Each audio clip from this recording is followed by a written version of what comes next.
बिस्मिल्लाहिर्रहमानिर्रहीम। आज हम केमिकल बॉन्ड के बारे में पढ़ेंगे कि केमिकल बॉन्ड हमारे पास असल में क्या चीज़ होता है।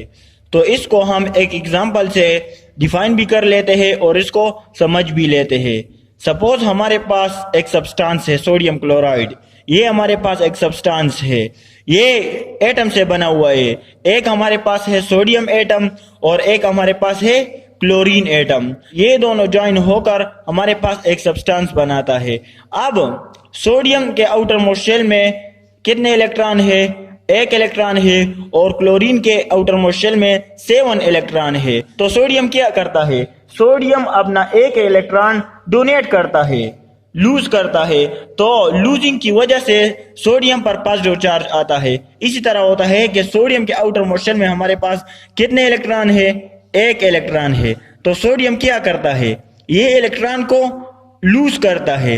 तो लूजिंग की वजह से सोडियम पर पॉजिटिव चार्ज आ जाता है और वही इलेक्ट्रॉन क्लोरीन क्या करता है? गेन करता है। ये वाला इलेक्ट्रॉन क्लोरीन गेन कर लेता है और गेनिंग की वजह से क्लोरीन पर नेगेटिव चार्ज आ जाता है। तो सोडियम पॉजिटिव और क्लोरीन नेगेटिव, दोनों के बीच में electrostatic force of attraction develop हो जाती है।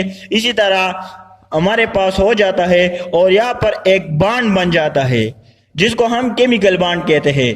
अब ये फोर्स ऑफ अट्रैक्शन क्यों डेवलप होती है? क्योंकि सोडियम पर पॉजिटिव चार्ज है और क्लोरीन पर नेगेटिव चार्ज है। तो यहाँ पर एक फोर्स पैदा होती है जिसको हम इलेक्ट्रोस्टैटिक फोर्स ऑफ अट्रैक्शन कहते हैं। और इसी वजह से हमारे पास यहाँ पर एक बॉन्ड बन जाता है और रिजल्ट पे हमारे पास सोडियम क्लोराइड कंपाउंड एक स्टेबल कंपाउंड बन जाता है। तो इसको हम केमिकल बॉन्ड कहते हैं। तो बेसिकली केमिकल बॉन्ड हमारे पास यही अट्रैक्टिव फोर्सेस है। अट्रैक्टिव फोर्सेस हमारे पास केमिकल बॉन्ड है जो सोडियम और क्लोरीन के बीच में डेवलप होती है, पैदा होती है। तो इसी को हम केमिकल बॉन्ड कहते हैं। अब हम डिफाइन कैसे करते हैं केमिकल बॉन्ड को? तो यहाँ पर हम देख लेते हैं कि हम किस तरह इसको डिफाइन कर सकते हैं। यहाँ पर हमने डिफिनीशन लिखी है कि the attractive forces which holds the atom together to form a molecule is called chemical bond. तो ऐसे फोर्सेस जो कि होल्ड करके रखती है या ज्वाइन करके रखती है किस चीज को?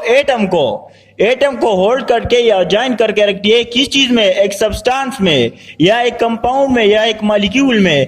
तो इसी फोर्सेस को हम केमिकल बॉन्ड कहते हैं। समझ आ गया कि नहीं? ऐसे फोर्सेस जो कि होल्ड करके रखती है या ज्वाइन करके रखती है एटम को किस चीज में? या एक मॉलिक्यूल में या एक सब्सटेंस में। तो इसी अट्रैक्टिव फोर्सेस को हम केमिकल बॉन्ड कहते हैं। तो इसको हम इसी तरह डिफाइन कर सकते हैं। फर्स्ट एग्जांपल हमारे पास है सोडियम क्लोराइड। ये आयन के बीच में डेवलप होती है।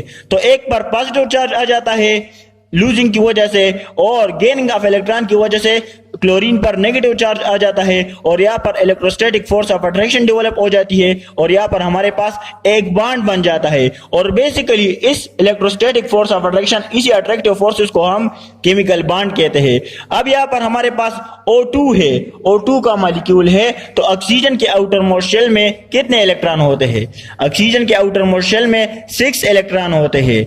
2 लोन पेयर होते हैं और 2 अनपेयर होते हैं। यहाँ पर हमारे पास 2 लोन पेयर मौजूद है और यहाँ पर 2 अनपेयर मौजूद है। Same is the case for second oxygen. हमारे पास एक ऑक्सीजन ये है, यहाँ पर 2 लोन पेयर होते हैं और 2 अनपेयर होते हैं। तो ये वाला ऑक्सीजन ये इलेक्ट्रॉन इसके साथ शेयर कर लेता है और ये वाला ऑक्सीजन ये इलेक्ट्रॉन इसके साथ शेयर कर लेता है। तो इसका भी आउटर मोस्ट शेल कंप्लीट हो जाता है और इसका भी आउटर मोस्ट शेल कंप्लीट हो जाता है। तो यहाँ पर शेयरिंग ऑफ इलेक्ट्रॉन हो जाती है और शेयरिंग ऑफ इलेक्ट्रॉन की वजह से हमारे पास जो बॉन्ड बनता है उसको हम क्या कहते हैं? उसको हम कोवेलेंट बॉन्ड कहते हैं। तो इसी तरह ये हमारे पास एक केमिकल बॉन्ड बन जाता है ऑक्सीजन और ऑक्सीजन के बीच में और हमारे पास O2 का मॉलिक्यूल बन जाता है। यानी ऑक्सीजन O2 का मॉलिक्यूल हमारे पास एक स्टेबल मॉलिक्यूल बन जाता है। तो इसी को हम केमिकल बॉन्ड कहते हैं। ये हमारे पास एग्जांपल है होमो एटॉमिक मॉलिक्यूल के लिए, होमो एटॉमिक मॉलिक्यूल। अब हमारे पास हेटेरो एटॉमिक मॉलिक्यूल के लिए एक एग्जांपल है CH4 हमारे पास एक एग्जांपल है जहां पर कार्बन की वैलेंसी है 4। यहाँ पर इसको कितने इलेक्ट्रॉन की रिक्वायरमेंट है? कार्बन को 4 इलेक्ट्रॉन अगर और आ जाए तो इसका आउटर मोस्ट शेल कंप्लीट हो जाएगा। तो ये 4 हाइड्रोजन के साथ इलेक्ट्रॉन को शेयर कर लेता है। एक हाइड्रोजन ये वाला, एक हाइड्रोजन यहाँ पर, एक हाइड्रोजन यहाँ पर और एक हाइड्रोजन हमारे पास यहाँ पर आ जाता है। तो ये इलेक्ट्रॉन को शेयर कर देता है। हाइड्रोजन के आउटर मोस्ट शेल में एक इलेक्ट्रॉन है, इसके आउटर मोस्ट शेल में अगर एक इलेक्ट्रॉन और ऐड हो जाए तो इसका भी आउटर मोस्ट शेल कंप्लीट हो जाता है। और अगर 4 इलेक्ट्रॉन कार्बन के आउटर मोस्ट शेल में आ जाता है तो इसका भी आउटर मोस्ट शेल हमारे पास कंप्लीट हो जाता है। तो अब देखते हैं कि ये हमारे पास स्टेबल है कि नहीं। 1 2 3 4 कार्बन के आउटर मोस्ट शेल में 4 इलेक्ट्रॉन है। एक इस हाइड्रोजन के साथ शेयर किया है, एक इस हाइड्रोजन के साथ, एक इसके साथ और एक इसके साथ। तो 4 इलेक्ट्रॉन ये हो गए और 4 इलेक्ट्रॉन ये हो गए। तो कार्बन का हमारे पास आउटर मोस्ट शेल अब कंप्लीट है। यहाँ पर आप लोग देख सकते हैं,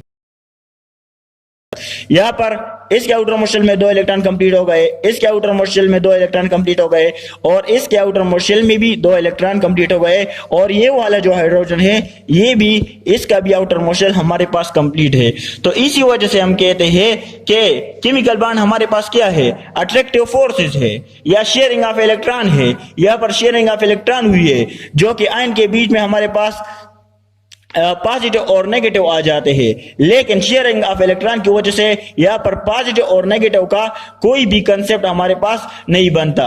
अगर हम H2 मॉलिक्यूल की बात करते हैं तो ये हमारे पास कंपेरेबल इलेक्ट्रोनेगेटिविटी है हाइड्रोजन की और हाइड्रोजन की। इसकी इलेक्ट्रोनेगेटिविटी तकरीबन हमारे पास सेम है। तो ये भी एक एक इलेक्ट्रॉन को शेयर करके एक बॉन्ड बनाता है और इसी को हम केमिकल बॉन्ड कहते हैं।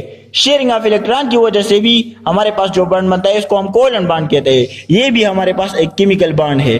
यहाँ पर अट्रैक्टिव फोर्सेस का कंसेप्ट आता है और यहाँ पर शेयरिंग ऑफ इलेक्ट्रॉन का कंसेप्ट आता है। इसी वजह से यहाँ पर पॉजिटिव और नेगेटिव नहीं बन पाता, क्योंकि यहाँ पर अट्रैक्टिव फोर्स नहीं है, बल्कि एक इलेक्ट्रॉन ये हाइड्रोजन शेयर करता है और एक इलेक्ट्रॉन ये हाइड्रोजन शेयर करता है। इसी तरह same is the case for this oxygen and this oxygen. एक इलेक्ट्रॉन, 2 इलेक्ट्रॉन ये ऑक्सीजन शेयर करता है और 2 इलेक्ट्रॉन हमारे पास ये ऑक्सीजन शेयर कर लेता है। तो इसका भी आउटर मोस्ट शेल कंप्लीट हो जाता है।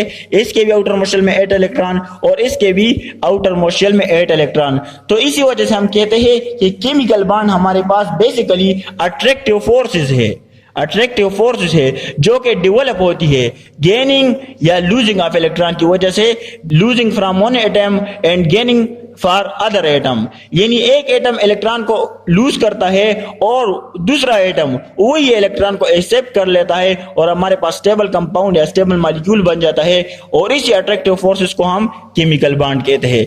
तो ये हमारे पास हो गया केमिकल बॉन्ड कि केमिकल बॉन्ड हमारे पास क्या होता है। अब इसके कुछ टाइप है हमारे पास। फर्स्ट ऑफ ऑल हमारे पास है आयनिक बॉन्ड, सेकंड हमारे पास है कोवेलेंट बॉन्ड, थर्ड हमारे पास है कोऑर्डिनेट कोवेलेंट बॉन्ड, इसको हम डेटिव बॉन्ड भी कहते हैं, और the fourth one is metallic bond. इन सब को हम अगली वीडियो में 1 by 1 डिस्कस करेंगे। Okay, thanks.